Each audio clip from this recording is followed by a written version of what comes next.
ఈరోజు అమ్మకి పని ఉందని చెప్పి వంట నేనే చేసుకున్నాను. పొటాటో ఫ్రై చేసుకోవాలనిపించింది, అందుకే ఫ్రెంచ్ ఫ్రైస్ లా కట్ చేసుకున్నాను పొటాటోని. మనకు కొంచెం సోక్ ఎక్కువ.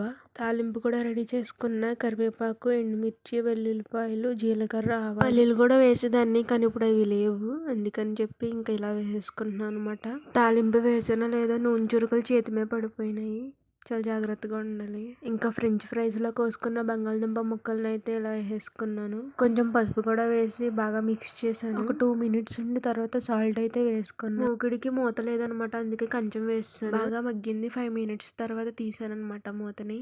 ఇప్పుడు ఒకసారి బాగా కలుపుకుని మళ్ళీ మూత పెట్టేశాను.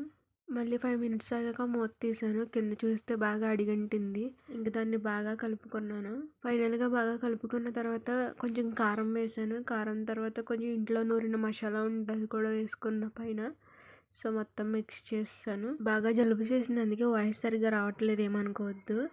పొటాటో ఫ్రై అయితే రెడీ అయిపోయింది. లాస్ట్లో కొంచెం కరివేపాకు వేసుకుని గార్నిష్ చేసుకున్నా. Please do follow our page. Next వీడియోతో మళ్ళీ కలుద్దాం. Bye guys.